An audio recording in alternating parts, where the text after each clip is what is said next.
how do we make sure that we do not attract the same type of person when we have quit a relationship that we really don't like and now we are healing and we want something else? This is a very important question that one of my clients asked, and she asked me to do a video for everybody to know, because this was a very interesting topic for us to discuss. And the first thing that we need to understand is that we don't attract from what we want, we attract from who we are. And one day I was leaving my friend's gym and he had a sticker on his exit door and it read, "Be the person you want to date." And it really triggered me because at that stage I wasn't the person that I wanted to date. I wanted my love to come from the outside. I wanted this knight in shining armor to come save me out of all my trauma and out of my worries and somehow make me feel worthy.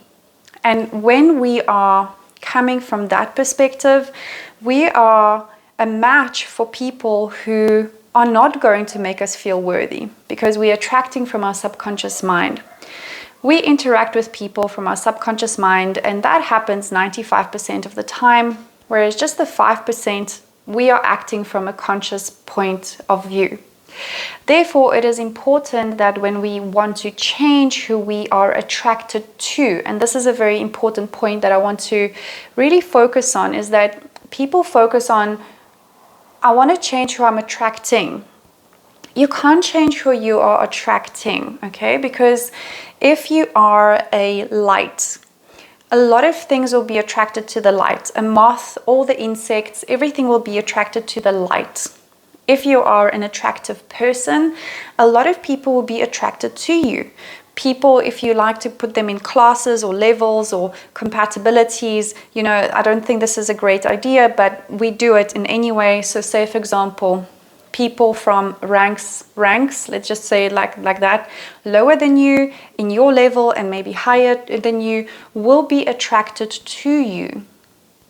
The main difference is, who are you attracted to? Because you have to choose your partner.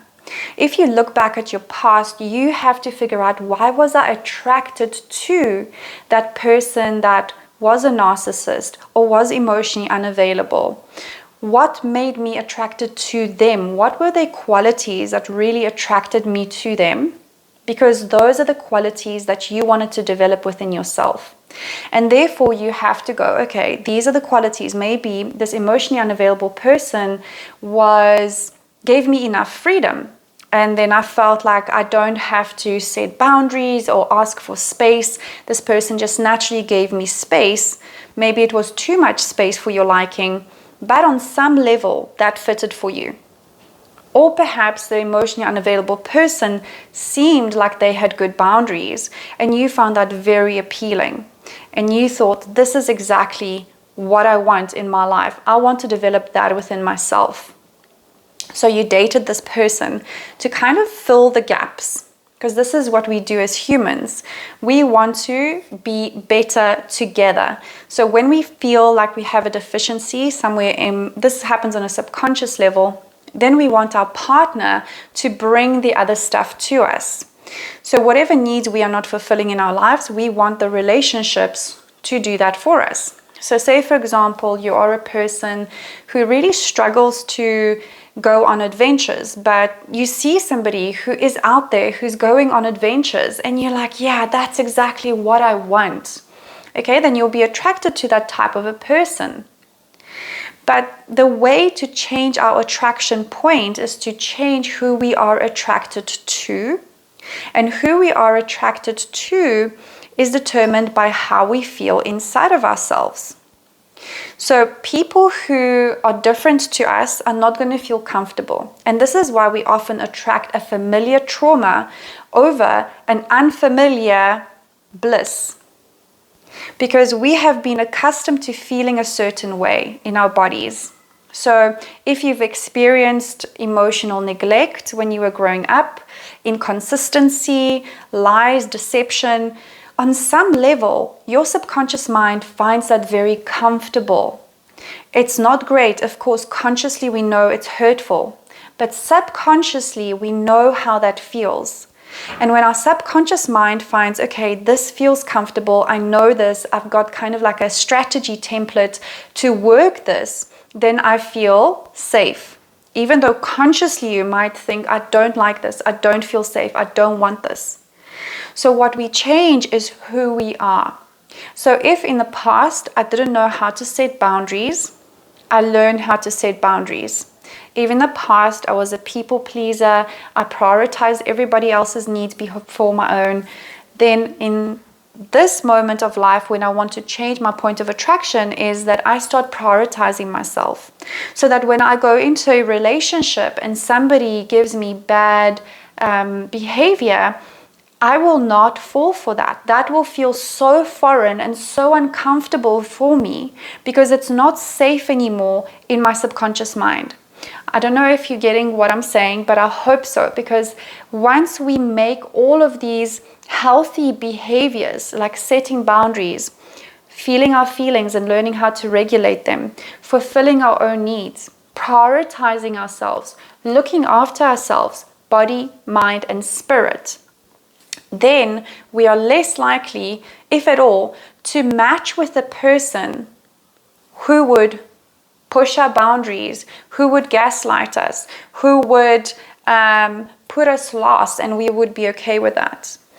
Because once we develop this inside of ourselves, we will not be a match for that person. It will feel so uncomfortable if you are meeting your own needs and then a person comes along and they don't.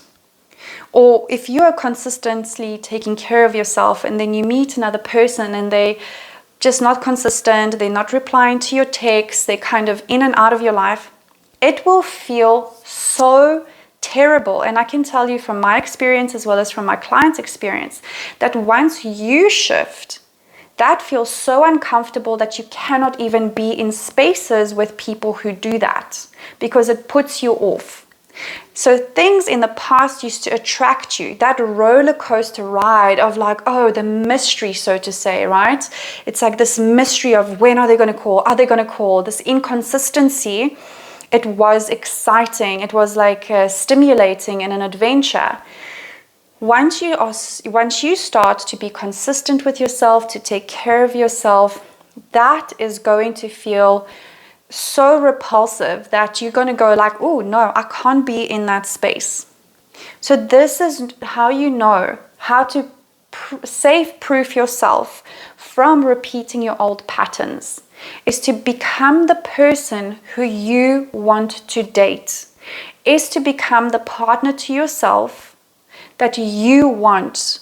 If you want your partner to buy you flowers, you buy your flowers. If you want your partner to be honest and fair and stick to their word, you need to be that person for yourself. If you tell yourself, I'm going to the gym, you need to meet that commitment. If you tell yourself, I am going to push in my career, you need to be that person.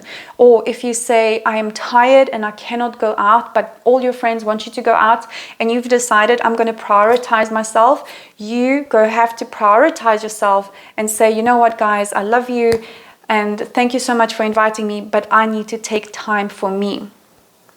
Once you start doing that for yourself, then there is no way that you can attract a person who treats you worse than that.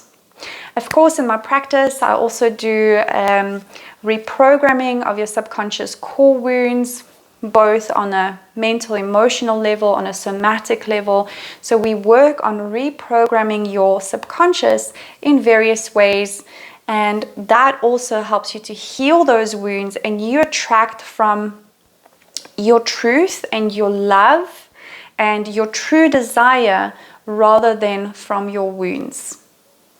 Thank you so much for watching, for liking, subscribing, and sharing. If you have any questions or comments, please leave them down below. It really helps me and I feel really inspired, and I feel like we are in connection and in community when I see that. So thank you so much for doing that, and I'll see you in the next one. Big love.